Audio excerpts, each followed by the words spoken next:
Very warm and healthy and a beautiful good morning to all. Welcome back to my channel UPSC Aspirant.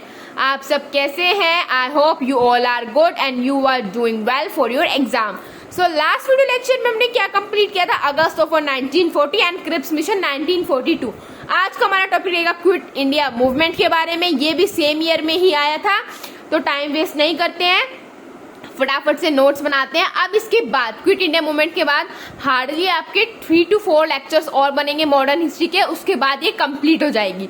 Modern history के बाद मैं आपको करवाऊंगी art and culture का, और art and culture के बाद जो भी आपको मुझसे पढ़ना हो, पॉलिटी, इकोनॉमिक्स या और भी कोई सब्जेक्ट, तो आप मुझे कमेंट करके बता देना. मैं उसकी ही आपको सीरीज बनाना स्टार्ट कर दूंगी, ठीक है, through hand written notes.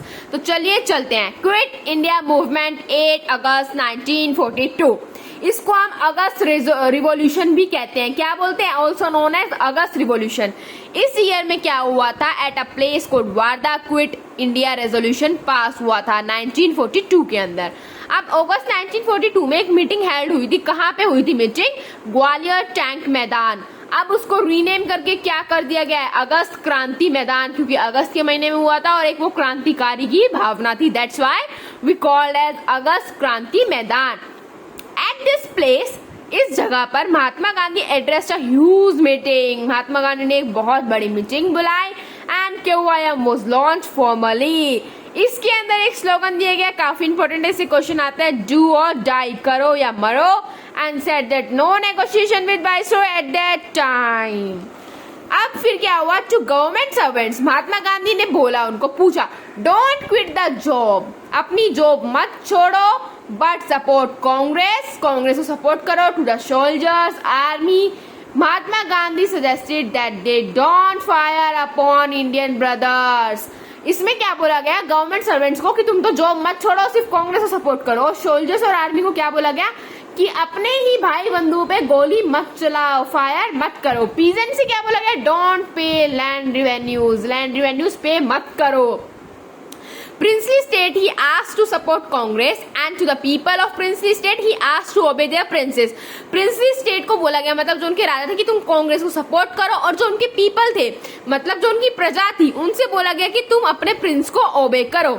If the prince are supporting Congress, ठीक है, अगर वो प्रिंस को सपोर्ट करते हैं कांग्रेस को, तो फॉलो करो. But if prince are not supporting then don't support your prince. समझे? इसमें ये कहना चाह रहे हैं, अगर तुम्हारे जो प्रिंस है वो कांग्रेस को सपोर्ट करते हैं, तो अपने ही प्रिंस को, अपने ही राजा को ओबे करें, फॉलो करें. अगर वो सपोर्ट नहीं करते हैं, तब अपने प्रिंस को सपोर्ट ना करें. अब क्या हुआ? अगस्त 1942 को जितने भी टॉप लीडर्स थे उनको अरेस्ट कर लिया गया, जेल में डाल दिया गया, ठीक है. This movement was characterised by unparalleled heroism, military and repression. There was a huge violence at that time. बहुत मार काट हुई थी उस टाइम पे. In course of movement huge number of station, post office were attack. Police station और post office पे attack किया गया था, और बहुत सी जगहों पे ब्रिटिश फ्लैग्स को हटाकर किससे रिप्लेस कर दिया गया था? इंडियन फ्लैग से. Railways and communication were disrupted. अब उस टाइम पे रेलवेज और कम्युनिकेशन डिसरप्टेड हो चुके थे, प्रॉपरली वर्क नहीं कर रहे थे, और कुछ प्लेसेस पे पैरेलल गवर्नमेंट्स भी बनी थी, जैसे कि सत्रा, बलिया एंड मिदनापुर, है ना. अब हम देखते हैं कहाँ कहाँ. बलिया में अगस्त 1947 किसके अंडर बनी थी? चिट्टू पांडे के अंदर. तामलुक इन मिदनापुर दिसंबर 1942 to September 1944 under Satish Chandra समता सुशील कुमार धाराव. 17 में कहाँ बनी थी? 1943 से 45 तक. किसके अंडर थी ये? YB Chavan and Nana Patil. Government launch brutal attack and more than 1 people lakh arrested.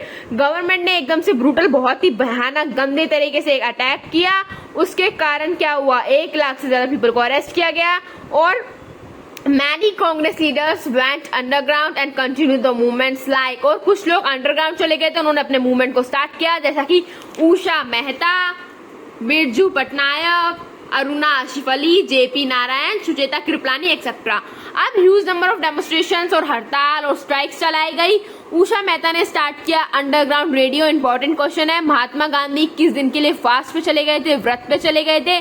3 Indians ने रिजाइन कर दिया गया था, छोड़ दिया था क्या? वाइसरॉय एग्जीक्यूटिव काउंसिल को. अब जब ईयर आता है 1944, महात्मा गांधी को रिलीज किया गया, जेल से छोड़ा गया and movement slow down. But अब तक मूवमेंट क्या हो गया था, धीमा पड़ चुका था। The nationalist were depress because India fail to achieve independence. जो नेशनलिस्ट थे वो डिप्रेशन में आ गए थे। क्यों? क्योंकि इंडिया अचीव ही नहीं कर पा रही थी अपनी आजादी को, फ्रीडम को, और there was a huge rise of nationalism and anti British sentiments. देशभक्ति की भावना बहुत ज्यादा बढ़ी, और जो थी ब्रिटिश के खिलाफ की जो भावना थी वो भी ज्यादा बढ़ी। वो लोग उनको सपोर्ट नहीं कर रहे थे। इसके बाद आता है हमारा राजा गोपालाचारी फॉर्मूला।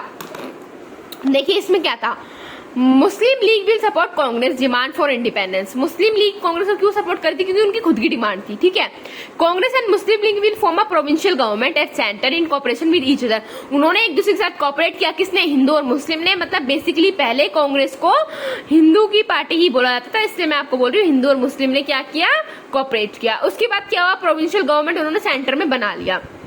अब जब वॉर खत्म हुआ तो commission would be given with task of identifying Muslim majority areas and a public site would be conducted and all population will vote.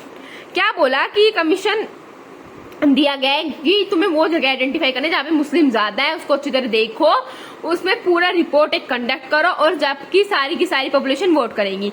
और जो वोटिंग राइट्स थे इस टाइम पे वो अडल्ट सफरेज पे बेस्ड थे। इन केस ऑफ पार्टीशन, अगर partition होता है तो joint agreements to be made for the safeguarding of defence, communication and commerce. Joint agreement बनाए जाएंगे किसके लिए?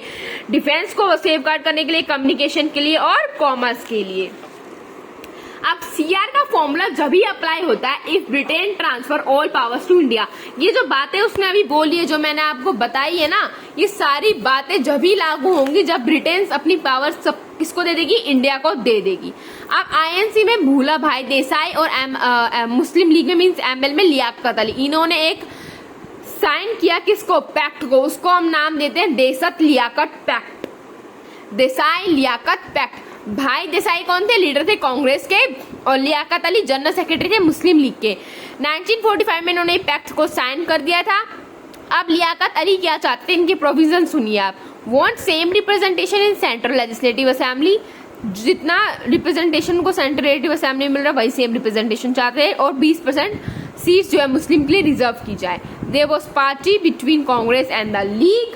ठीक है, अब क्या हुआ, उन्होंने पैक्ट को साइन कर दिया था और उनकी प्रोविजंस ये थे। ठीक है, अब हम पढ़ते हैं अगला, Wavell plan and Shimla conference. इसके बाद बस हम इलेक्शंस का एक बार छोटा सा देखेंगे, फिर खत्म आपका आज का टॉपिक। इसमें क्या था, all members of viceroy executive council to be Indians except from commander in chief. इसके अंदर बोला गया कि सारे वाइसरॉय एग्जीक्यूटिव मेंबर्स जो होंगे इंडियंस होंगे, भारतीय होंगे, सिर्फ किसको छोड़कर, कमांडर इन चीफ को छोड़कर। इक्वल रिप्रेजेंटेशन होगी हिंदू और मुस्लिम की काउंसिल्स के अंदर। नई काउंसिल कैसे वर्क करेगी, as per GOI act 1935, veto power governor general के पास रहेगी। Lord Wavell was view that of partition India should not take place. वो चाहते थे कि पार्टीशन ना हो। He gave plan that viceroy executive council to be expanded, उसको एक्सपेंड किया जाए, और कम से कम 14 मेंबर्स होने चाहिए with exception of viceroy and commander in chief. All members to be Indians, इन दो को छोड़ के सारे मेंबर्स भारतीय होने चाहिए। Viceroy to have veto power but it will be use minimal because of this plan. Viceroy के पास वीटो पावर होनी चाहिए बट उसको कम से कम इस्तेमाल किया जाए। And all the leaders of Congress was relieved from the jail, सारे जितने भी कांग्रेस के लीडर्स हैं उन्हें जेल से रिहा किया जाए। And conference was called in Shimla, और ये सारी कॉन्फ्रेंस कहाँ पे हुई थी, शिमला में हुई थी। दैट्स व्हाई वी कॉल इस शिमला कॉन्फ्रेंस और वेवल प्लान, क्योंकि प्लान किसने दिया था, लॉर्ड वेवल ने दिया था। अब रिएक्शन देखते हैं इसमें मुस्लिम लीग का, कांग्रेस का क्या रिएक्शन था। All Muslim member to be nominated by ML, जितने ही मुस्लिम मेंबर होंगे कौन नॉमिनेट करेगा, मुस्लिम लीग ही नॉमिनेट करेगा।